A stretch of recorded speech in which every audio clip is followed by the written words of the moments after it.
Good morning, welcome back to the Devika tips Kannada channel. ನಾನು Devika. So ಬನ್ನಿ, ಇವತ್ತು ನಾವು ಎ ಸಿನ ಬುಕ್ ಮಾಡಿದ್ದೋ. ಎ ಸಿ ತೊಗೊಬರಕ್ಕೆ ಹೋಗಿದ್ದೋ. ತೊಗೊಬಂದು ಟ್ರಾನ್ಸ್ಪೋರ್ಟೇಷನ್ ಅವರೇ ಕೊಡ್ತಾರೆ, ಅದಕ್ಕೇನು ಪೇ ಮಾಡೋ ಹಾಗಿರಲ್ಲ. ನಾವು ಬಿಡದಿಲಿರೋ ಅಂಥ ವಿಜಯ್ ಎಲೆಕ್ಟ್ರಾನಿಕ್ಸಲ್ಲಿ ಎ ಸಿನ ಬುಕ್ ಮಾಡಿದ್ದು. ಸೊ ಎ ಸಿ ಯಾವುದು ಅಂತೇಳಿದ್ರೆ Samsung 150 ton something they said, I don't know. 150 ton wifi will be there. Wifi ಇದೆ, ಅದನ್ನು ಫೋನ್ಗೆ ರಿಮೋಟಾಗಿ ಸಹ ನಾವು ಆ್ಯಪ್ನ ಇನ್ಸ್ಟಾಲ್ ಮಾಡಿಕೊಂಡ್ರೆ, ಸ್ಮಾರ್ಟ್ ಫೋನ್ ಅಂತ ಬರುತ್ತೆ ಸ್ಯಾಮ್ಸಂಗ್ದು. ಸೊ ಅದನ್ನು ಇನ್ಸ್ಟಾಲ್ ಮಾಡಿಕೊಂಡ್ರೆ ವಿತಿನ್ 15 ಕಿಲೋಮೀಟರ್ ಒಳಗಡೆ, ಈಗ ನಾನು ಕಾಲೇಜಲ್ಲಿದ್ದರೆ ಕಾಲೇಜಿಂದನೇ ಆನ್ ಮಾಡಿದ್ರೆ ಇಲ್ಲಿ ಎ ಸಿ ಆನ್ ಆಗುತ್ತೆ. ಸೊ ಆನಂತರ ನಾವು ಟೈಮ್ಸ್ನ ಆಲ್ಸೋ ಅಡ್ಜಸ್ಟ್ ಮಾಡ್ಬೋದು. ಇದು ಅಂತ, ಇದು ರೂಮ್ಗೆ ಹಾಕ್ಕೊಂಡಿರೋ ಅಂಥ ಎ ಸಿ ತುಂಬಾ ನನಗೆ ವರ್ತಿ ಅಂತ ಅನ್ನಿಸ್ತು. ಕಾಸ್ಟ್ ಬಂದು ನಾನು ಕೊನೆಯಲ್ಲಿ ಹೇಳ್ತೀನಿ ಎಷ್ಟಾಯಿತು ಅಂತ, ಎಲ್ಲ ಸೇರಿ ಹೇಳ್ತೀನಿ. ಬರೀ ಸ್ಯಾಮ್ಸಂಗ್ ಎ ಸಿದೆಷ್ಟು, ಸ್ಟೆಬ್ಲೈಸರ್ ಎಷ್ಟು ಮತ್ತು ಫಿಟ್ ಮಾಡೋಕ್ಕೆಷ್ಟು ಅದನ್ನೆಲ್ಲ ಹೇಳ್ತೀನಿ. ಮತ್ತು ಇದು 7 ಡೇಸ್ ಆದಮೇಲೆ ನಾನು ನಿಮಗೆ ವಿಡಿಯೋ ಮಾಡ್ತಿದ್ದೀನಿ. ಏಕೆ ಅಂತ ಹೇಳಿದ್ರೆ ಇದರಿಂದ ಅಡ್ವಾಂಟೇಜಸ್ ಡಿಸ್ಅಡ್ವಾಂಟೇಜಸ್ನು ನಾನು ನಿಮಗೆ ಈ ವಿಡಿಯೋದಲ್ಲಿ ತಿಳಿಸ್ಕೊಡ್ತೀನಿ. ಸೊ ಇನ್ಸ್ಟಾಲ್ ಮಾಡೋಕ್ಕೆ ಬಂದಿದ್ದಾರೆ ಎ ಸಿನ. ನಾವು ಬುಕ್ ಮಾಡಿ ಪೇ ಮಾಡಿ 2 ಡೇಸ್ ಆದಮೇಲೆ ಬರ್ತಾರೆ ಇನ್ಸ್ಟಾಲ್ ಮಾಡಲಿಕ್ಕೆ. ಸೊ ನಾವು ಒಂದೇ ಒಂದು ರೂಮ್ಗೆ ಹಾಕ್ಸ್ಕೊಂಡಿದ್ದೀವಿ. ಅದನ್ನು ನಾವು ಟೆಕ್ಸ್ಟ್ ಮಾಡಿ ನಂತರ ನಮಗೆ ವರ್ತಿ ಅಥವಾ ಅನುಕೂಲ ಇದೆ ತೊಗೋಬೋದು ಅಂತ ಹೇಳಿದ್ರೆ ತೊಗೊಳ್ಳೋಣ. ಆ್ಯಕ್ಚುಲಿ ಎ ಸಿಯಿಂದ ತುಂಬಾ ಡಿಸ್ಅಡ್ವಾಂಟೇಜಸ್ ಇದೆ ಹೆಲ್ತ್ ಮೇಲೆ. ಅಂದರೆ ಸ್ಕಿನ್ ಡ್ರೈ ಆಗುತ್ತೆ ಮತ್ತು ಕೋಲ್ಡ್ ಬ್ರೀತು, ಇದರಿಂದ ವಯಸ್ಸಾದವ್ರಿಗೆ ತುಂಬಾ ಪ್ರಾಬ್ಲಮ್ ಆಗುತ್ತೆ. ಸೊ ಅದಕ್ಕೆ ನೋಡೋಣ, ಬೇಕು ಅನಿಸಿದ್ರೆ ಇನ್ನೊಂದು ರೂಮ್ಗೆ ತೊಗೊಳ್ಳೋಣ ಅಂತ. ಇನ್ನೂ 2 ರೂಮ್ ಇದೆ ನಮ್ಮ ಮನೇಲಿ, ನೋಡೋಣ ಅಂತ ಅಂದ್ಕೊಂಡಿದ್ದೀವಿ. ಸೊ ಬನ್ನಿ, ಇವಾಗ ಎ ಸಿನ ಫಿಟ್ ಮಾಡ್ತಿದ್ದಾರೆ. ಇದಕ್ಕೆ ತುಂಬಾ ಕೆಲಸ ಇಡಿಸುತ್ತೆ. ಗೋಡೆ ಎಲ್ಲ ಡ್ರಿಲ್ ಮಾಡಬೇಕಾಗುತ್ತೆ. ಔಟ್ಸೈಡು ಸಹ ವಿಂಡೋದು ಸ್ಲ್ಯಾಬ್ ಇರಬೇಕು ಅಥವಾ ಸಜ್ಜ ಇರಬೇಕು, ಇಲ್ಲಾಂದರೆ ಅದರದ್ದು ಎಕ್ಸಾಸ್ಟರ್ನ ಈಚೆ ಆಗಲ್ಲ, ಪ್ರಾಬ್ಲಮ್ ಆಗುತ್ತೆ. ಇಲ್ಲಾಂದರೆ ರೈಲ್ಸ್ ಹಾಕಬೇಕಾಗುತ್ತೆ. ಮತ್ತು ಇನ್ಸ್ಟಾಲೇಷನ್ ಫೀಸ್ ಅಂತೂ ಇದ್ದೇ ಇರುತ್ತೆ ಎ ಸಿಗೆ. ಸೊ ಈ ರಿಮೋಟು ಸಹ ತುಂಬಾ ಈಸಿಯಾಗಿ ನಾವು ಯೂಸ್ ಮಾಡ್ಕೋಬೋದು. ಯಾರೆಲ್ಲ ಚಾನಲ್ನ ಸಬ್ಸ್ಕ್ರೈಬ್ ಮಾಡದೆ ನೋಡ್ತೀರೋ ಪ್ಲೀಸ್ ಚಾನಲ್ನ ಸಬ್ಸ್ಕ್ರೈಬ್ ಮಾಡ್ಕೊಳ್ಳಿ. ಅದೇ ಥರ ಪಕ್ಕದಲ್ಲಿರೋ ಬೆಲ್ಲೈಕನ್ ಪ್ರೆಸ್ ಮಾಡೋದನ್ನ ಮರಿಬೇಡಿ. ಇದರಿಂದ ನಿಮಗೆ ಬೇಗ ನೋಟಿಫಿಕೇಷನ್ ಸಿಗುತ್ತೆ ನಾನೇನಾದರೂ ವೀಡಿಯೋನ ಅಪ್ಲೋಡ್ ಮಾಡೋದ್ರಿಂದ. ಸೊ ಬನ್ನಿ, ಈಗ ಇನ್ಸ್ಟಾಲ್ ಮಾಡ್ತಿದ್ದಾರೆ, ನೋಡೋಣ. ಸೊ ಈ ಥರ ಇನ್ಸ್ಟಾಲ್ ಮಾಡೋದ್ರಿಂದ ನೋಡಿ, ಅಲ್ಲಿ ವಿಂಡೋ ಇದೆ. ಎಲ್ಲಿ ಇನ್ಸ್ಟಾಲ್ ಮಾಡ್ತಿದ್ದಾರೆ ಅಲ್ಲಿ ವಿಂಡೋ ಇದೆ. ವಿಂಡೋ ಔಟ್ಸೈಡಲ್ಲೇ ಒಂದು ಸ್ಲ್ಯಾಬ್ ಇದೆ, ಅದ್ರ ಮೇಲೇ ಎಕ್ಸಾಸ್ಟರ್ನ ಇಡ್ತಾರೆ. ಅಂದರೆ ಫ್ಯಾನು, ಎ ಸಿ ಫ್ಯಾನ್ನ ಈಚೆ ಇಡ್ತಾರೆ.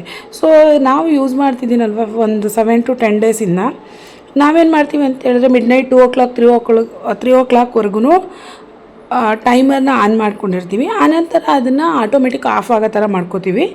ಆವಾಗ ರೂಮ್ ಫುಲ್ ಟೆಂಪ್ರೇಚರ್ ಫುಲ್ ಕೂಲಾಗಿರುತ್ತೆ, ನಮ್ಗೆ ಅಷ್ಟೊಂದು ಸೆಕೆ ಅನಿಸಲ್ಲ.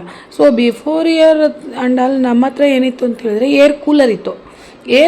ಏರ್ ಕೂಲರ್ದು ಏನು ಪ್ರಾಬ್ಲಮ್ಮು ಅಂತ ಹೇಳಿದ್ರೆ, ಏರ್ ಕೂಲರ್ ಆ್ಯಕ್ಚುಲಿ ಚೆನ್ನಾಗೇ ಇತ್ತು, ಬಟ್ ನಾವು ನೀರು ಹಾಕಬೇಕು. ನೀರು ಹಾಕಿದಾಗ ಅದು ಸ್ಪ್ರಿಂಕಲ್ ಆಗುತ್ತೆ.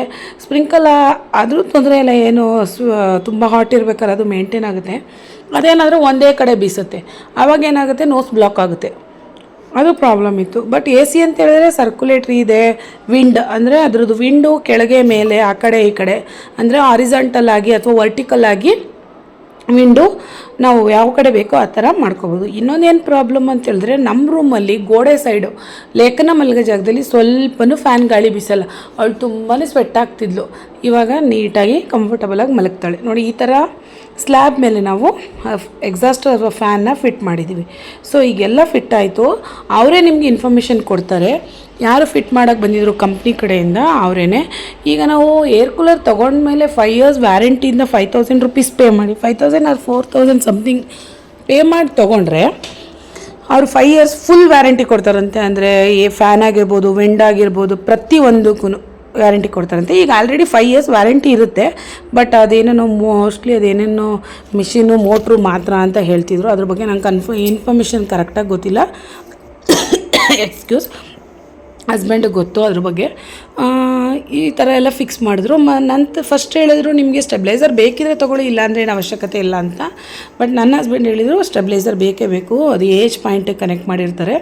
ನಮ್ಮನೆ UPS ಇದೆ, UPSಗೂ ಇದು ಟಾಲ್ರೇಟ್ ಮಾಡಲ್ವಂತೆ ಎ ಸಿ. ಮತ್ತು ಇನ್ನೊಂದು ನನ್ನ ಆ್ಯಪ್ ಹೇಳಿದ್ನಲ್ಲ, ಸ್ಮಾರ್ಟ್ ಫೋನ್ ಆ್ಯಪ್ ಅಂತ, ಅದರಲ್ಲಿ ಏನಾಗುತ್ತೆ ಅಂತ ಹೇಳಿದ್ರೆ ನಾವು ಎಷ್ಟು ಟನ್ ಅಥವಾ ಎಷ್ಟು QC ಎಲೆಕ್ಟ್ರಾನಿಕ್ಸ್ ಯೂಸ್ ಮಾಡ್ತೀವಿ, ಕರೆಂಟ್ ಯೂಸ್ ಮಾಡ್ಕೋತೀವಿ, ಅದ್ರ ಬಿಲ್ಲು ಸಹ ಅಲ್ಲೇ ಬರುತ್ತೆ. ಸೊ ಈ ಥರ ಇತ್ತು ಇವತ್ತಿನ ಏರ್ ಕೂಲರ್ ಅಥವಾ ಎ ಸಿ ಇನ್ಸ್ಟಾಲೇಷನ್ ವ್ಲಾಗ್ ಅಂತಲೇ ಹೇಳ್ಬೋದು. ಇದರಿಂದ ಡಿಸ್ಅಡ್ವಾಂಟೇಜಸ್ ಅಂತೂ ನನಗೇನು ಕಾಣಿಸಿಲ್ಲ, ತುಂಬ ಅಡ್ವಾಂಟೇಜಸ್ಸೇ ಇದೆ. ಅದೇ ಹೇಳಿದ್ನಲ್ಲ, ಓಲ್ ನೈಟ್ ನಾವೇನಾದ್ರು ಹಾಕೊಂಡ್ರೆ ಫುಲ್ ನೋಸ್ ಬ್ಲಾಕ್ ಆಗಿಬಿಡುತ್ತೆ. ನಾನು 28 ಅಥವಾ ಇಷ್ಟರಲ್ಲಿ ಹಾಕಿರ್ತೀನಿ. ಬನ್ನಿ ಅವ್ರು ಏನು ಹೇಳ್ತಾರೆ ಇರುತ್ತೆ. ನಿಮಗೆ ಜಾಸ್ತಿ ಕೂಲಿಂಗ್ ಬೇಕು ಅಂದರೆ ಟೆಂಪ್ರೇಚರ್ ಕಮ್ಮಿ ಮಾಡ್ಕೋಬೇಕು. ಓಕೆ. 16 ಬಂದು ಜಾಸ್ತಿ ಕೂಲಿಂಗು. ಆದರೆ ನೈಟ್ ಟೈಮ್ ಎಲ್ಲ ಯೂಸ್ ಮಾಡೋಂಗಿಲ್ಲ, ಮಧ್ಯಾಹ್ನ ಟೈಮ್ ಆದರೂ ಯೂಸ್ ಮಾಡ್ಬೋದು. ನೈಟ್ ಟೈಮ್ ಏನಿದ್ರು 20, 22, 24 ಆ ಥರ 20 ಮೇಲೆ ಯೂಸ್ ಮಾಡಬೇಕು. ಇನ್ನು ಇದು ಬಂದು ಮೋಡ್ಸು, ಇದು ಕೋಲ್ಡ್ ಮೋಡು. ನೆಕ್ಸ್ಟ್ ಇದನ್ನೇ ಪ್ರೆಸ್ ಮಾಡಿದ್ರೆ ಡ್ರೈ ಮೋಡು. ಈ ಮಳೆಗಾಲದಲ್ಲಿ ಬೇಸಿಗೆಗಾಲದಲ್ಲಿ ಮಳೆ ಬಂದರೆ ಅಬೆ ಜಾಸ್ತಿ ಆಗುತ್ತೆ. ಆ ಟೈಮಲ್ಲಿ AC ಹಾಕಿದ್ರೆ ಸ್ವಲ್ಪ ಉಸಿರಾಡೋಕ್ಕೆ ತೊಂದರೆ ಆಗುತ್ತೆ. ಆ ಟೈಮಲ್ಲಿ ಡ್ರೈ ಮೋಡ್ ಹಾಕೋಬೇಕು. ಎಲ್ಲಿದೆ ಅದು? ಇಲ್ಲಿ ಇದನ್ನ ಪ್ರೆಸ್ ಮಾಡಿದ್ರೆ ಡ್ರೈ ಅಂತ ಬರುತ್ತೆ. ಇನ್ನು ಬೇರೆ ಮತ್ತೆ ಇದನ್ನೇ ಪ್ರೆಸ್ ಮಾಡಿದ್ರೆ ಫ್ಯಾನು. ಅಂದರೆ ಇವಾಗ ಒಂದು AC ಆನ್ ಮಾಡಿರ್ತಾರೆ, ಫುಲ್ ಚಿಲ್ ಆಗಿದೆ, ಇವಾಗ AC ಬೇಡ, ಜಸ್ಟ್ ಫ್ಯಾನ್ ಥರ ಸಾಕು ಅಂದರೆ ಫ್ಯಾನ್ ಮೋಡ್ಗೆ ಇಟ್ಕೋಬೋದು. ಅವಾಗ ಅಲ್ಲಿ ತೋರಿಸ್ತಾ ಇರುತ್ತೆ ಈ ರೂಮ್ ಟೆಂಪ್ರೇಚರ್ ಎಷ್ಟಿದೆ ಅಂತ. ಅದು 25ಗಿಂತ ಕೆಳಗಡೆ ಇದ್ದರೆ ನಿಮ್ಗೆ AC ಏನು ಅವಶ್ಯಕತೆ ಇಲ್ಲ. 25ಇಂದ ಮೇಲಿದ್ದಾಗ ಮತ್ತೆ AC ಆನ್ ಮಾಡ್ಕೋಬೇಕಾಗತ್ತೆ. ಮತ್ತೆ ಇದನ್ನೇ ಪ್ರೆಸ್ ಮಾಡಿದ್ರೆ ಆಟೋ ಮೋಡಲ್ಲಿ ಏನಾಗುತ್ತೆ, ಇಲ್ಲಿ ಕೋಲ್ಡ್ ಇದ್ದರೆ ಸ್ಲೋಗಿ ರನ್ ಆಗುತ್ತೆ, ಹೀಟ್ ಇದ್ದರೆ ಸ್ಪೀಡಾಗಿ ರನ್ ಆಗುತ್ತೆ. ನೋಡಿ, ಇವಾಗ ಹೀಟ್ ಜಾಸ್ತಿ ಇರೋದ್ರಿಂದ ಸ್ಪೀಡಾಗಿ ರನ್ ಆಗುತ್ತೆ. ಮತ್ತೆ ಪ್ರೆಸ್ ಮಾಡಿದ್ರೆ ನಾರ್ಮಲ್ಲು. ಇನ್ನು ಇದು ಬಂದು ಸ್ವಿಂಗು, ಮೇಲೆ ಕೆಳಗಡೆ ವೈಟ್ದು. ಅದು ನೀವು ಒಂದೇ ಕಡೆಗೆ ಬೇಕು ಅಂದರೆ ಸ್ಟಾಪ್ ಮಾಡ್ಕೋಬೋದು, ಇಲ್ಲ ನಿಮಗೆ ಎಲ್ಲಿ ಬೇಕೋ ಅಲ್ಲಿ ಬಂದಾಗ ಪ್ರೆಸ್ ಮಾಡಿದ್ರೆ ಅಲ್ಲಿ ಸ್ಟಾಪ್ ಆಗುತ್ತೆ. ಇದು ಬಂದು ಒಳಗಡೆ ಲೆಫ್ಟ್ ಟು ರೈಟ್. ಅದು ಸ್ಟ್ರೈಟ್ ಇರಲಿ ಅಂದರೆ ಸ್ಟ್ರೈಟಲ್ಲೇ ಇರುತ್ತೆ, ಇಲ್ಲ ನಮಗೆ ಲೆಫ್ಟ್ ಟು ರೈಟ್ ಆಡ್ತಾ ಇರಲಿ ಅಂದರೆ ಆನ್ ಮಾಡಿದ್ರೆ ಅದು ಲೆಫ್ಟ್ ರೈಟ್. ರೂಮ್ ದೊಡ್ಡದಿದ್ರೆ ಆ ಕಡೆ ಈ ಕಡೆ ಎಲ್ಲ ಮಕ್ಕಳು ಮಲಗಿದ್ದಾರೆ ಅಂದಾಗ ರೊಟೇಟ್ ಮಾಡ್ಕೊಳ್ಳೋಕ್ಕೆ, ಇಲ್ಲ ಅಂದರೆ ನಿಮಗೆ ಇದು ಸ್ಟ್ರೈಟೇ ಸಾಕು. ಅಲ್ಲ, ಇದನ್ನ ಇನ್ ಕೇಸ್ ದೊಡ್ಡದಾಗಿತ್ತು ರೂಮು, ಆ ಕಡೆಗೂ ಪೀಸ್ಲಿ ಅಂದಾಗ, ಇಲ್ಲ ಅಂದ್ರೆ ಏನು ಬೇಡ.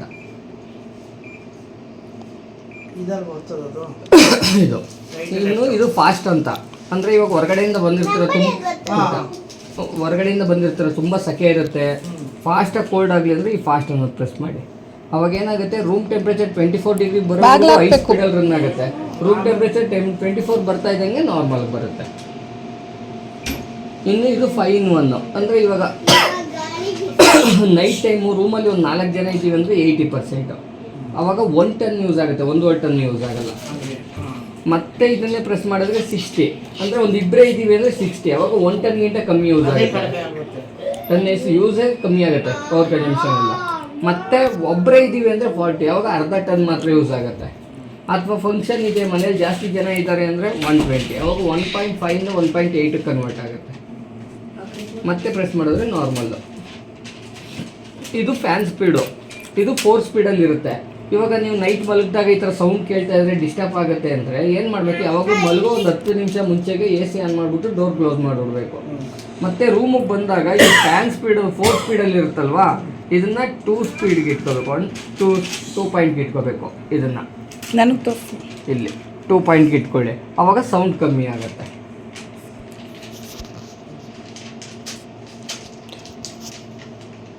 ಅದು ಫ್ಯಾನ್ ಮೂವ್ ಆಯ್ತಾ ಇರುತ್ತೆ, ಸರಿ ಕಮ್ಮಿ ಆಯಿತು. ಮತ್ತು ಅದು ಫಾಸ್ಟಾಗಿ ಬಿಸಿಲಿ ಅಂದರೆ ಜಾಸ್ತಿ ಮಾಡ್ಕೊಂಡು ಸೇಮ್ ಇಲ್ಲಿ ರೆಗ್ಯುಲೇಟ್ರಲ್ಲಿ ಹೆಂಗೆ 1, 2 ಅಂತ ಇರ್ತಲ್ಲ ಆ ಥರ. ಇನ್ನು ಆ ಲೈಟ್ ಬೇಡ ನಮಗೆ ಅಂದರೆ ಆಫ್ ಮಾಡ್ಕೋಬೋದು. ಇಲ್ಲಿ ಆಪ್ಷನ್ ಅಂತ ಇದೆಯಲ್ಲ, ಇಲ್ಲಿ ಹೋಗ್ಬಿಟ್ಟು ಇಲ್ಲಿ ಕೆಳಗಡೆ ಡಿಸ್ಪ್ಲೇ ಅಂತ ಇರುತ್ತೆ, ಇದೇ ಬಟನ್ನ ಪ್ರೆಸ್ ಮಾಡ್ತಾ ಇದ್ರೆ ಡಿಸ್ಪ್ಲೇ ಅನ್ನೋದು ಬ್ಲಿಂಕ್ ಆಗೋಕ್ಕೆ ಸ್ಟಾರ್ಟ್ ಆಗುತ್ತೆ ಈ ಥರ. ಅವಾಗ ಹಿಂಗೆ ಸೆಟ್ ಅಂತ ಕೊಟ್ಟರೆ ಆಫ್ ಆಗುತ್ತೆ. ಮತ್ತೆ ಬೇಕು ಅಂದರೆ ಮತ್ತೆ ಅಲ್ಲ, ನೈಟ್ ಅದು ಡಿಸ್ಟರ್ಬ್ ಆಗುತ್ತೆ ಅಂದರೆ ಮತ್ತೆ ಅದು ಬೇಕು ಅಂದರೆ ಮತ್ತೆ ಓಕೆ ಕೊಟ್ಟರೆ ಬರುತ್ತೆ. ಓಕೆನಾ? ಓಕೆ. ಇನ್ನು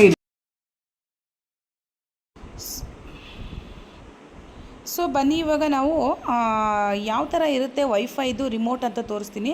ಸ್ಮಾರ್ಟ್ ಥಿಂಗ್ಸ್ ಅಂತ ಈ ಥರ ಇರುತ್ತೆ ನೋಡಿ ಆ್ಯಪು. ಇದರಲ್ಲಿ ಇವಾಗ ನಾನು ಇದನ್ನು ಆ್ಯಪ್ ಇದು ನೋಡಿ ಲೋಡ್ ಆಗ್ತಾಯಿದೆ. ವೈಫೈದು ಆಲ್ರೆಡಿ AC ಆನಲ್ಲಿದೆ. ಸೊ ನಾನು ಬೇಕಾದ್ರೆ ಈಗ ಆಫ್ ಮಾಡ್ಕೋಬೋದು.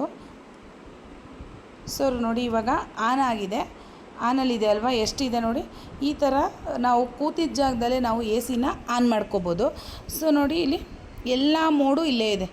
ಫಸ್ಟಿಂದ ತೋರಿಸ್ತೀನಿ. ಇದು ಆನ್, ಕೂಲ್ ಮೋಡ್, ಟೆಂಪ್ರೇಚರ್ ಎಷ್ಟು, ವಿಂಡ್ ಸ್ಟ್ರೆಂತ್ ಎಷ್ಟು, ವಿಂಡ್ ಡೈರೆಕ್ಷನ್ ಯಾವ ಥರ ಇದೆ, step of cooling 100%, maximum, scheduled, good sleep, welcome cooling, auto dry, always on the sensor. So services ಏನೇನಿದೆ, ಈ ಥರ ಎಲ್ಲ ಸರ್ವೀಸಸ್ ಇದೆ. ಸೊ ನಾನು ಅದ್ರ ಬಗ್ಗೆ ಇನ್ಫಾರ್ಮೇಷನ್ ಕೊಡ್ತೀನಿ. ಸೊ ಇದು ನೋಡಿ ಆ್ಯಡ್ ಡಿವೈಸು, ಇಲ್ಲಿ ಲೈಫ್ ಅಂತ ತೋರಿಸುತ್ತೆ. ಎಷ್ಟು ಯೂಸೇಜ್ನ ಮಾಡಿದ್ದೀರಾ ವೈಫೈನ. 217 ರುಪೀಸ್ನ ಈ ಮಂತಲ್ಲಿ ಯೂಸ್ ಆಗಿದೆ ಅಂತ ತೋರಿಸ್ತಾ ಇದೆ 1 ಮಂತಲ್ಲಿ. ಇದು ರೊಟೀನ್ ಯಾವ ಥರ ಹೋಮ್ ನಾವು ಯಾವ ಥರ ಅಂತ ಸೆಟ್ಟಿಂಗ್ ಮಾಡ್ಕೋತೀವಿ ಅದು. ಇದು ಮೆನು ಇರುತ್ತೆ. ಆದರೆ ವೈಫೈ ಆನ್ ಆಗಿದ್ದರೆ ಮಾತ್ರ ಇದು ಆನ್ ಆಗೋಕ್ಕೆ ಈ ರಿಮೋಟು ವರ್ಕ್ ಆಗುತ್ತೆ. ವೈಫೈ ಇಲ್ಲ ಅಂತ ಇಲ್ಲೇ ಕೂತ್ಕೊಂಡು ನಾವು ಅಂದರೆ 15 ಕಿಲೋಮೀಟ್ರ್ ಒಳಗಡೆ ನಾವು ಕೂತ್ಕೊಂಡು ಆನ್ ಮಾಡ್ಕೋಬೋದು. ನೋಡಿ ಎ ಸಿನ ಈಗ ಆನ್ ಮಾಡಿದೆ ನಾನು. ಬೇಕಾದ್ರೆ ಇಲ್ಲೇ ಕೂತ್ಕೊಂಡು ನಾನು ಎ ಸಿನ ಆಫು ಮಾಡ್ಬೋದು. ಆ ಥರ ಕಂಡೀಷನ್ ಇದೆ. ಸೊ ಯಾರೆಲ್ಲ ಚಾನಲ್ನ ಸಬ್ಸ್ಕ್ರೈಬ್ ಮಾಡದೆ ನೋಡ್ತೀರಾ ಪ್ಲೀಸ್ ಚಾನಲ್ನ ಸಬ್ಸ್ಕ್ರೈಬ್ ಮಾಡ್ಕೊಳ್ಳಿ. ಅದೇ ಥರ ಪಕ್ಕದಲ್ಲಿರೋ ಬೆಲ್ ಐಕನ್ ಪ್ರೆಸ್ ಮಾಡೋದನ್ನ ಮರಿಬೇಡಿ. ಸೊ ನೋಡಿ ಇಲ್ಲಿ ರಿಮೋಟು ಇಲ್ಲೇ ಇದೆ. ರಿಮೋಟು ಸಹ ನಾವು ಇದೇ ಥರ ಯೂಸ್ ಮಾಡ್ಕೋಬೋದು. ಸೊ ತುಂಬಾ ಈಸಿ. ಆದರೆ ಒಂದು ವಸ್ತು ತೊಗೋಬೇಕಾದ್ರೆ ನಾವು ಅದರಲ್ಲಿ ಅಡ್ವಾಂಟೇಜಸ್ ಇರುತ್ತೆ, ಡಿಸ್ಅಡ್ವಾಂಟೇಜಸ್ ಇರುತ್ತೆ. ಸೊ ನಾವು ಅದನ್ನು ಪ್ರಾಪರಾಗಿ ಯೂಸ್ ಮಾಡ್ಕೋಬೇಕು. ಸೊ ನಾವು ಡಾಕ್ಟರ್ನೂ ಕನ್ಸಲ್ಟ್ ಮಾಡಿದು ಡಾಕ್ಟರ್ ಹೇಳಿದ್ರು ವಯಸ್ಸಾದವ್ರಿಗೆ ಅಂದರೆ ಎಬೋವ್ 60-65 ಇರೋರಿಗೆ ಎ ಸಿ ಅವಶ್ಯಕತೆ ಇಲ್ಲ. ಎ ಸಿ ಹಾಕಿದಾಗ ಅವ್ರಿಗೆ ಲಂಗ್ಸ್ ಪ್ರಾಬ್ಲಮ್ ಆಗುತ್ತೆ, ಬ್ರೀತಿಂಗು ಕೂಲ್ ಹೇರ್ ಬರುತ್ತೆ, ಅದು ನೋಸ್ ಬ್ಲಾಕ್ ಆಗುತ್ತೆ, ಲಂಗ್ಸ್ಗೆ ಪ್ರಾಬ್ಲಮ್ ಆಗುತ್ತೆ ಅಂತ. ಸೊ ಆ ರೂಮ್ಗೆ ಹಾಕ್ಸಿಲ್ಲ. ಇನ್ನು 2 ರೂಮ್ಗೆ ಸಮಯ ಬಂದಾಗ ನಾವು ಹಾಕ್ಸ್ಕೊತೀವಿ. ಸೊ ಸಿಗೋಣ ನೆಕ್ಸ್ಟ್ ಬ್ಲಾಗಲ್ಲಿ. ಅಲ್ಲಿವರೆಗೂ ಟೇಕ್ ಕೇರ್, ಬಾಯ್ ಬಾಯ್ ಅಂತಲೇ